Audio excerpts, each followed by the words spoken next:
નમસ્કાર, આપ જોઈ રહ્યા છો મંતવ્ય ન્યૂઝ સૌરાષ્ટ્ર સુરત સાથે હું છું હેરલ। સમાચારોની શરૂઆત કરી અમરેલીથી। અમરેલીમાં તાલુકા પંચાયતના 2 સભ્યોના રાજીનામાનો મામલો પ્રકાશમાં આવ્યો છે।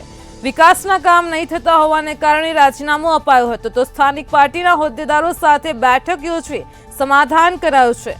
પાર્ટી પ્રત્યેની વફાદારીની બંનેએ વાત કરી છે। સમાધાન થતાં જ રાજીનામું પરત ખેંચવાની પણ વાત કરી છે। તો અમરેલીમાં તાલુકા પંચાયતના 2 સભ્યોના રાજીનામાનો મામલો પ્રકાશમાં આવ્યો છે। વિકાસના કામ ન થતા હોવાને કારણે રાજીનામું અપાયું હતું। પાર્ટી પ્રત્યેની વફાદારીની પણ વાત કરી છે। પાર્ટીના હોદ્દેદારો સાથે બેઠક યોજી સમાધાન કર્યું છે। પ્રાગજીભાઈ મેઘાણી, ગામ મોટા લીલિયા, તાલુકા પંચાયત 2 નંબરનો તાલુકા પંચાયતનો સભ્ય છું। અમે લીલિયા ગામના હિત માટે વારે વારે રજૂઆત કરવા છતાં તાલુકા પંચાયતમાં રજૂઆત કરવી, પંચાયતમાં રજૂઆત કરવી, મંત્રી સાહેબને કરવી, ટીડીઓ સાહેબને કરવી, સફાઈ માટે, ગામની ગટર માટે, લેમ્પ અંધારું થઈ ગયું લેમ્પ માટે કોઈ ધ્યાન દેતું નહોતું। ગામમાં સીસીટીવી કેમેરા મૂકેલા, 4 મહિનાની અંદર કેમેરા બધા બંધ થઈ ગયા। સંકલનમાં પ્રશ્ન મૂક્યો, જિલ્લા સંકલનમાં મૂક્યો, બધા પ્રશ્નને આગળ ધકાવતા જતા હતા। એટલે અમને એમ થયું કે આમાં રાજીનામું દઈ દેવું હવે, કેમ કે આ લીલિયા ગામ મોટું, અમે અહીં સ્થાનિક, એટલે અમને વારે ગામમાં નીકળ્યું એટલે રજૂઆત કરે। અમારે પાર્ટીએ કોઈ કંઈ વાંધો નથી, પાર્ટીમાં હંમેશા અમે કામ કરતા અને હજી કરવાના જ છીએ।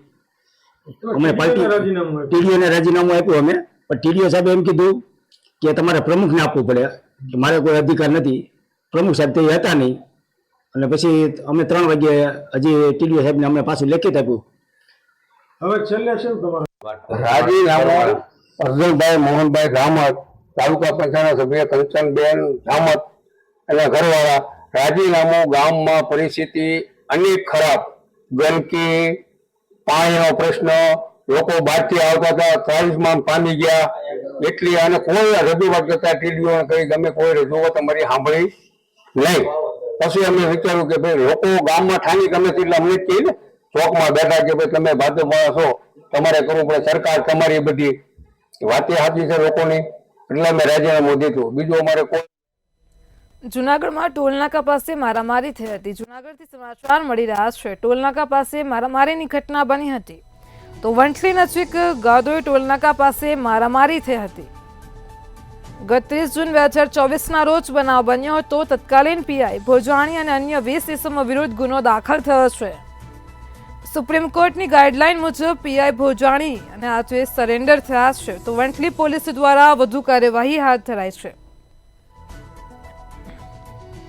જૂનાગઢથી સમાચાર મળી રહ્યા છે। વંથલી નજીક ગાદોઈ ટોલનાકા પાસે મારામારી થઈ હતી। ગત 23 જૂન 2024ના રોજ આ બનાવ બન્યો હતો। તત્કાલીન પીઆઈ ભોજાણી અને અન્ય 20 ઇસમો વિરુદ્ધ ગુનો પણ દાખલ થયો હતો। સુપ્રીમ કોર્ટની ગાઈડલાઈન મુજબ પીઆઈ ભોજાણી આજે સરેન્ડર થયા છે। વંથલી પોલીસ દ્વારા વધુ કાર્યવાહી હાથ ધરાઈ છે।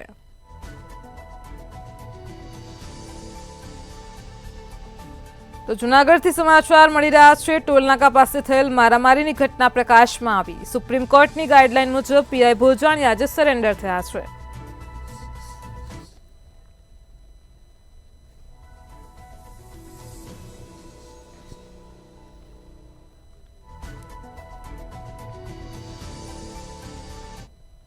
વંથલી પોલીસ સ્ટેશન વિસ્તારમાં ગઈ તારીખ 30/6/2024ના રોજ ગાદોઈ ટોલનાકા ખાતે એક મારામારીનો બનાવ થયેલો, જાનમાંથી મારી નાખવાની ધમકી અંગેનો।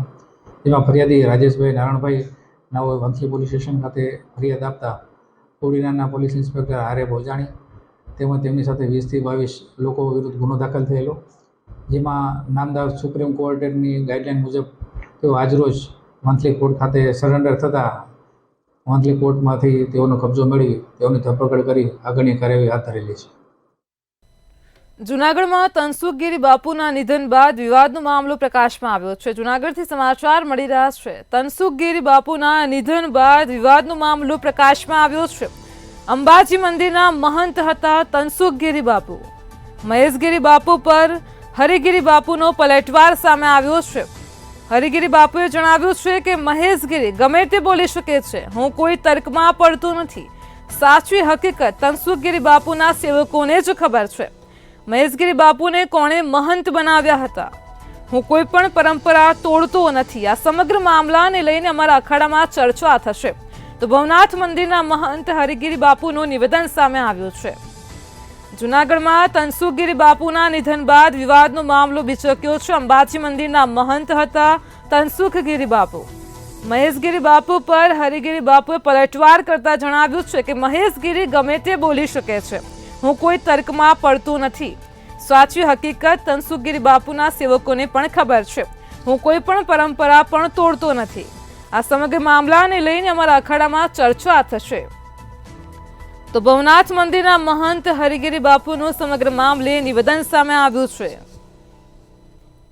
पहली बात यह है कि हम बहुत तर्क में जाते नहीं हैं, वो कुछ भी बोल सकते हैं क्योंकि वो जो बोल सकते हैं. पहली बात यह है कि जो भी परंपराएं होती हैं वो काम होता है गिरनार मंडल. क्या महेश गिरी जी महाराज को किसने बनाया था? गिरनार मंडल गोपालानंद जी महाराज. और जूना खाड़े का मैंने हरिगिरी का उनका विजया होम कराया. किसका? महेश गिरी जी का. क्या महेश गिरी जी, आपसे पूछना चाहता हूं मैं, क्या महेश गिरी जी अमृतगिरी के चेले थे? नहीं थे. उनके चेले बाद में बनाए गए. क्या पीर जी के चेले थे? नहीं थे. छोटे पीर जी का वो बनाया गया. तो इस तरीके से परंपराएं हैं, रीति रिवाज है. एक गुरु परंपरा तो हमारा काम किसका है? समाज के अखाड़े का काम होता है, किसी व्यक्ति का काम नहीं होता है कि किसी को बना दिया जाए. और यह भी परंपरा नहीं है जो रात को लिखा पढ़ी कराई गई है, गैर कानूनी ढंग से लिखा पढ़ी कराई गई है, और रात को 11:30 बजे वो स्वेच्छा से लिख के देता, कोई मतलब नहीं. ये दब सकते हैं, क्या हम दब सकते हैं? अरे मैं यहां से लेकर दिल्ली तक और कई महाराष्ट्र तक जांच की प्रक्रिया को बंद नहीं होने दूंगा. क्या न इसको दबने देंगे. मैं ये दब सकते हैं, इनके जगह मेरा काम है. अनेक जूना खाड़े के महात्मा है कि कोई आदमी जो है समाधि चेला की जो प्रक्रिया.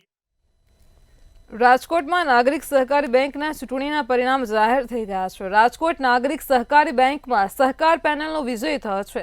સહકાર પેનલના તમામ ઉમેદવારોનો વિજય થઈ ગયો છે. જ્યોતિન્દ્ર મહેતાની સહકાર પેનલનો વિજય થયો છે, જ્યારે કલ્પક મળિયાની સંસ્કાર પેનલની હાર થઈ છે.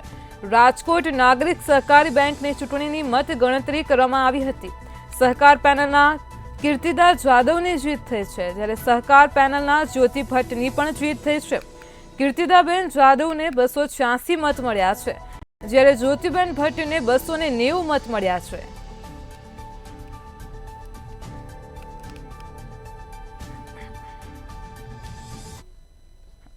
એકવીસ ઉમેદવારની જીત થઈ છે. 6 પેલા બિનહરીફ થયા હતા અને 2 બહેનો અને 13 ઉમેદવાર જનરલ. એ આજે બધા 15 ઉમેદવારની આજે ગણતરીની અંદર જંગી બહુમતીની જીત થઈ છે. હા, બધા મોં મીઠા કર્યા છે, બધા ખૂબ રાજી છે. બેંકનો અત્યાર સુધીનો વહીવટ જે અમારા પુરોગામીએ કર્યો છે એ ખૂબ સમજપૂર્વકનો સકુશળ કર્યો છે અને એને અમે આગળ ધપાવશું. છતાં પણ કાંઈ પણ એમાં સમસ્યા હશે કે સૂચન હશે તો અમે પૂરી પ્રયત્ન કરીશું, આવકારીશું અને એને સોલ્યુશન લેવાનો પૂરો પ્રયત્ન કરીશું. રાજકોટ મહાનગરપાલિકાની જનરલ બોર્ડ શરૂ થતા પહેલા જ માથાકૂટના દ્રશ્યો સર્જાયા હતા. જનરલ બોર્ડમાં આવતા કોંગ્રેસ કોર્પોરેટરોને ચેક કરવામાં આવ્યા હતા. વસરામ સાગઠિયાને ચેક કરી રહેલા સુરક્ષા કર્મીઓએ કહ્યું કે હું કંઈ થોડો આતંકવાદી છું તો મને ચેક કરવામાં આવી રહ્યો છે. આ સમયે વસરામ સાગઠિયા અને વિજિલન્સ પોલીસ વચ્ચે ઉગ્ર બોલાચાલી થઈ હતી. જોકે ત્યારબાદ જનરલ બોર્ડ શરૂ થઈ હતી. સાથે જ કોંગ્રેસના કોર્પોરેટર અને વિપક્ષ નેતા વસરામ સાગઠિયા અને જમીન ઠાકર વચ્ચે પણ બોલાચાલી થઈ હતી. તો સ્ટેન્ડિંગ ચેરમેને કહ્યું કે મીડિયાની હાજરીમાં વસરામ સાગઠિયા ફોટા પડાવવા આવે છે એવા આક્ષેપ પણ કર્યા હતા. ભારતીય જનતા પાર્ટીના સભ્ય શ્રી મગનભાઈ સોરઠિયાનો પ્રશ્ન હતો. પહેલા નંબરે હતા, બીજા નંબરે હતા. જ્યારે પ્રશ્નોત્તરી ચાલતી હોય અને ગેરબંધારણીય રીતે વિપક્ષના સભ્યો ઊભા થાય, રાજકોટના વિકાસ કામો માટે હંમેશા જનરલ બોર્ડ મળતું હોય છે. પરંતુ દુઃખ સાથે કહેવું પડે કે વિપક્ષના સભ્ય જ્યારે પ્રશ્નોત્તરી માટે અમે જ્યારે બોલાવીએ છીએ ત્યારે પોતે હાજર નથી રહેતા. એ આખી વહીવટી પ્રક્રિયામાં પોતાની ગેરહાજરી હોય છે. અધિકારની રૂએ અમે કાયમ જાહેરાત કરતા રહેશું. ખોટું કરે છે તો કહેવાય. એમને કૌભાંડ ન કરવા જોઈએ ને. લોકો મૃત્યુ મરી જાય છે, એના મૃત્યુ આંખ શા માટે છુપાવે છે? આ તો એક પ્રેસ રિપોર્ટરના પરિવારના હતા, એક કોર્પોરેશનના કર્મચારી હતા, એટલે માટે બહાર આવ્યું. બાકી કેટલા લોકો મરી ગયા છે એ હકીકતમાં આંકડા બહાર કાઢો, ખબર પડશે. દેખાડજો, પરંતુ એ લોકો સાંભળવું નથી, એટલે માટે બહાર એક કાગળ કાઢવાની જગ્યા હિસાબે પેલા એ આતંકવાદી જેમ તપાસ કરતા છતાં પણ અમે જો કાગળ લઈ ગયા હોય તો એ અમારી જીત હતી. રાજકોટના ધોરાજીમાં આવેલા સરદાર પટેલ માર્કેટિંગ યાર્ડમાં આજથી લાલ ડુંગળીની હરાજી શરૂ થઈ છે. પ્રથમ દિવસથી જ ડુંગળીની પુષ્કળ આવક નોંધાઈ છે. માર્કેટ યાર્ડમાં પ્રથમ દિવસે 2000 કટ્ટાની આવક નોંધાઈ છે. ગત વર્ષની સરખામણીએ સારા ભાવ મળતા હોવાને કારણે ખેડૂતોમાં પણ ખુશીનો માહોલ છે. ખેડૂતોને પ્રતિમણ ડુંગળીના 300 થી 600 રૂપિયા ભાવ મળી રહ્યા છે. ધોરાજી માર્કેટિંગ યાર્ડમાં અમને 601 રૂપિયા ભાવ મળ્યો હોય ડુંગળીનો, 20 કિલોનો.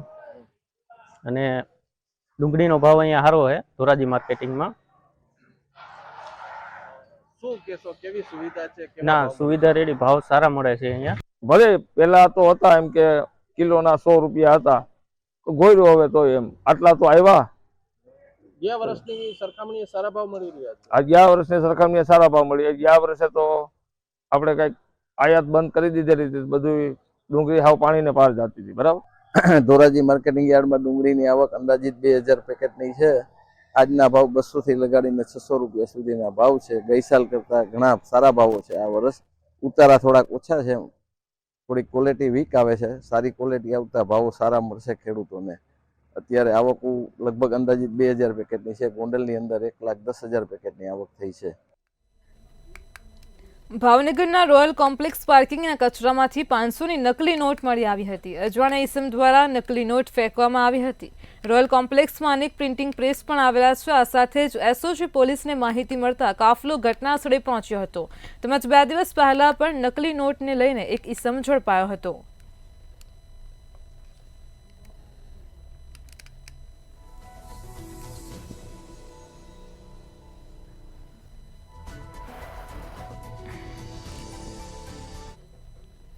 જૂનાગઢમાં તનસુખગીરી બાપુના નિધન બાદ ગિરનાર છાયા મંડળના મહેશગીરી બાપુ સામે આક્ષેપ કરવામાં આવ્યા છે.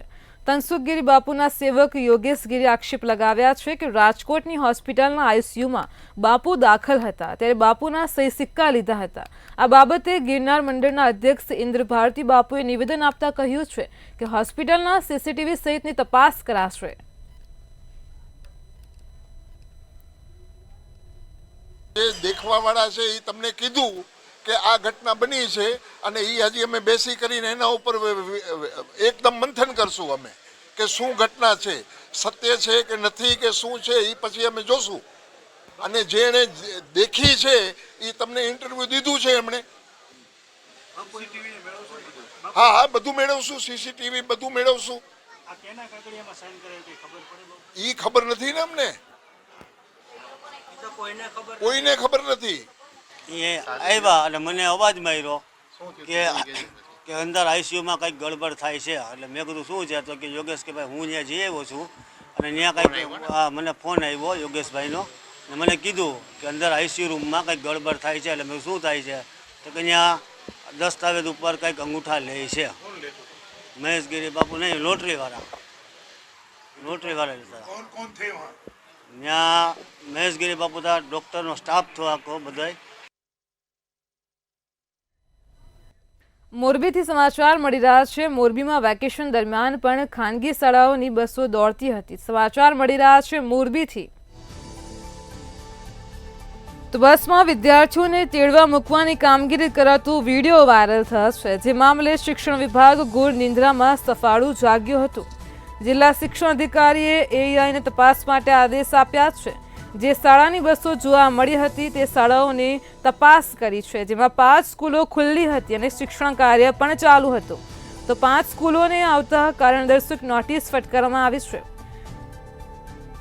શાળાઓને 5 દિવસમાં ખુલાસો આપવા માટે પણ જણાવ્યું છે. તો નાલંદા વિદ્યાલય, આર્ય વિદ્યાલય, માસૂમ વિદ્યાલયને તથા એલિટ ઇન્ટરનેશનલ સ્કૂલ ને નીલકંઠ વિદ્યાલયને પણ નોટિસ ફટકારી છે. તો મોરબીમાં વેકેશન દરમિયાન પણ ખાનગી શાળાઓની બસો શહેરમાં દોડતી હતી. બસમાં વિદ્યાર્થીઓને લેવા મૂકવાની કામગીરી કરાતો વિડીયો પણ વાયરલ થયો હતો.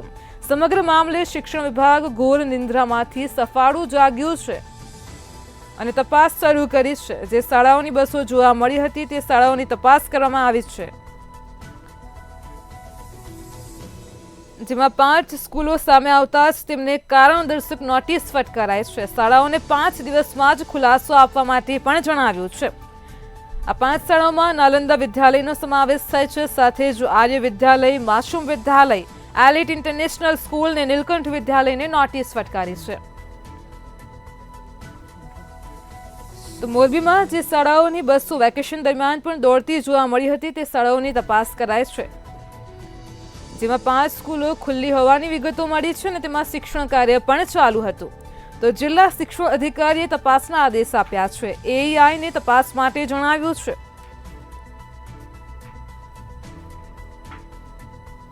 મોરબીથી સમાચાર મળ્યા છે. આ વિડીયો વાયરલ થયો છે વેકેશન દરમિયાન. ખાન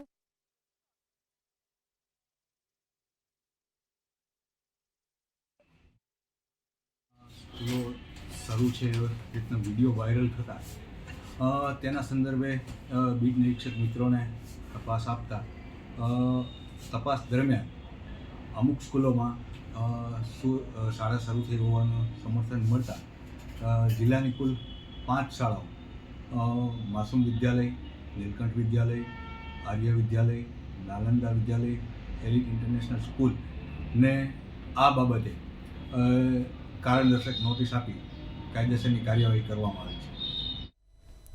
જામનગર જિલ્લાના ગામડાઓમાં ખેડૂતોએ રવિ પાકના વાવેતરની શરૂઆત કરી છે. ગુજરાતમાં કમોસમી વરસાદ પડતા 15 થી 20 દિવસ બાદ મગફળી અને કપાસની જણસીઓના ઉતારા કરવામાં આવ્યા હતા અને ત્યારે ખેડૂતો દ્વારા જામનગર જિલ્લામાં લાભ પાંચમ બાદ ખેડૂતોએ રવિ પાક વાવેતરના શ્રી ગણેશ પણ કર્યા છે. પરંતુ આ વર્ષે ગત માસમાં જ કમોસમી વરસાદ પડતા ખેડૂતોના ઊભા પાકને નુકસાનીનો વારો આવ્યો છે. જે ખરીફ પાકનો ઉતારો દિવાળી સુધી લંબાતા ખેડૂતોને રવિ પાક વાવેતર કરવાનો સમય પણ મોડો થયો છે અને ત્યારે ખેડૂતો ભગવાન પાસે પ્રાર્થના કરી રહ્યા છે કે આ ખરીફ પાકમાં સારું એવું ઉત્પાદન અને સારા ભાવ મળે.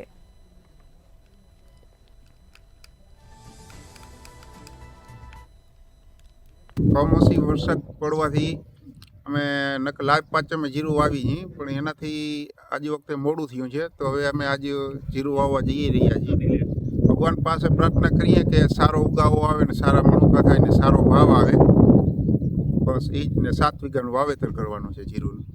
અમારે મગફળીનો પાક વાવેલો હતો, એમાં મોટા પાયે નુકસાન થયેલું આ વરસાદના લીધે, કમોસમી વરસાદના લીધે. એટલે એ વરસાદના લીધે નુકસાન થયેલું એટલે એમાં ચરો તો અમને બિલકુલ કંઈ કામ જ નથી આવ્યું. પણ મગફળી એ 50% જ થઈ છે, છતાંય મગફળીનું ઉત્પાદન છે એનું કોઈ ધણી નથી, એના ભાવ કાંઈ મળતા નથી. અને હવે એ બધું પૂરું કરીને અમે જીરુંનું વાવેતર કરવા જઈ રહ્યા છીએ. ત્યારે જીરુંનું વાવેતર કરીએ છીએ ત્યારે હવે ટોટલી એમ માનો કે કમ્પ્લીટ છે, હવે ચાલુ કરવાનું તૈયારી.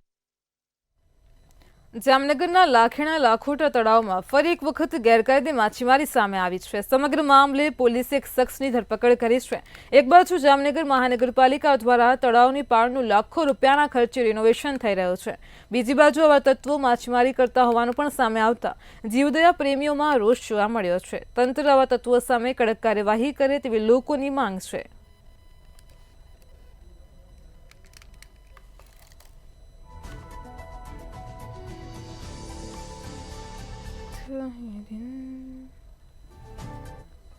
તળાવમાં આજે ફરી એક વખત ગેરકાયદેસર માછીમારીની પ્રવૃત્તિ સામે આવી છે. એક ફિશિંગ નેટ છે જે પાછળ દેખાઈ રહી છે, તેમાં 60 થી 70 માછલીઓ છે અને કાચબાઓ છે. આ ઘટના ખૂબ જ દુઃખદ છે, પર્યાવરણ માટે પણ ખૂબ જ દુઃખદ ઘટના છે. અત્યારે બ્યુટિફિકેશનનું કામ ચાલુ હોવા છતાં જો આવી ઘટનાઓ બનતી હોય તો આ દુઃખદ ઘટના કહેવાય. કોર્પોરેશને આ અંગે તાત્કાલિક આકરા પગલાં લેવા જોઈએ અને અહીંયા કાયમી સિક્યુરિટીની વ્યવસ્થા કરવી જોઈએ, જેથી આવી ગેરકાયદેસર પ્રવૃત્તિઓ અટકી શકે. અમરેલીના વડિયાથી બાટવા દેવડી રોડ છેલ્લા 2 વર્ષથી બિસ્માર હાલતમાં છે, જેને લઈને તાલુકા કોંગ્રેસ પરિવાર દ્વારા અનોખો વિરોધ પ્રદર્શન કરાયો હતો. બિસ્માર રોડ પર હાથમાં બેનરો રાખી સૂત્રોચ્ચાર કર્યા હતા અને રામધૂન બોલાવી હતી. અનેક વખત સ્થાનિક લોકોની રજૂઆતો કરવામાં આવી છે, તેમ છતાં પણ યોગ્ય નિર્ણય ન લેવાતા આખરે વિરોધ કર્યો હતો. કોંગ્રેસ પરિવાર દ્વારા હાથમાં ભાજપ વિરોધી બેનરો અને સૂત્રો પણ લખવામાં આવ્યા હતા.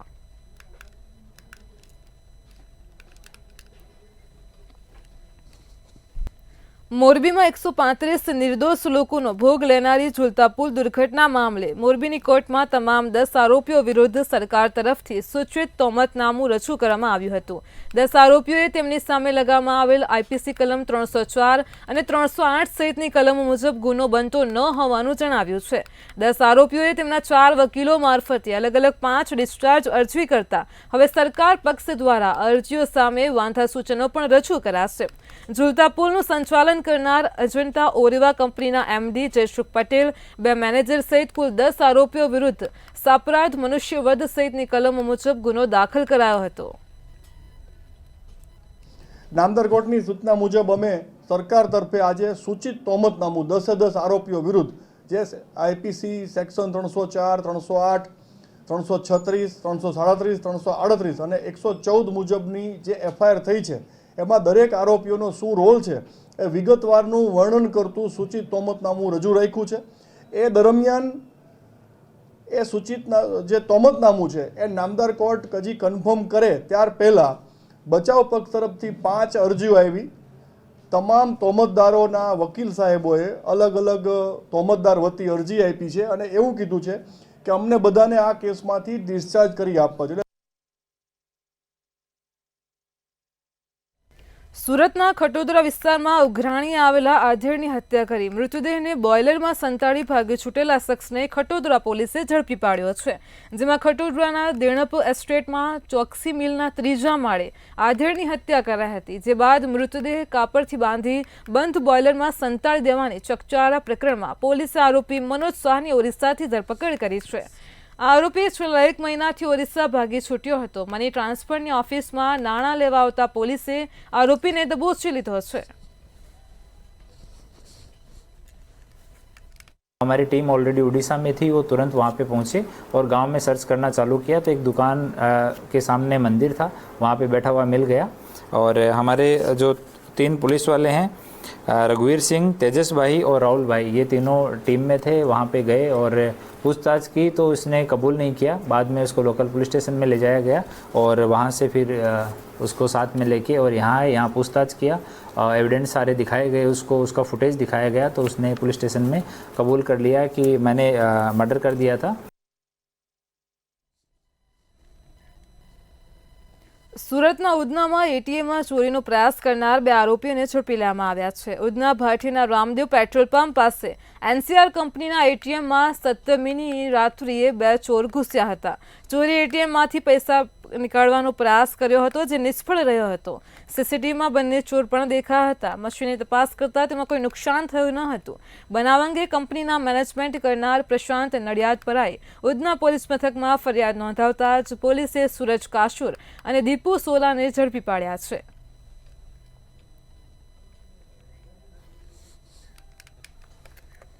સૌરાષ્ટ્ર સુરતમાં હાલ આટલું જ। હવે નિહાળો સીધો સંવાદ સહયોગી કુંજ સાથે। નમસ્કાર।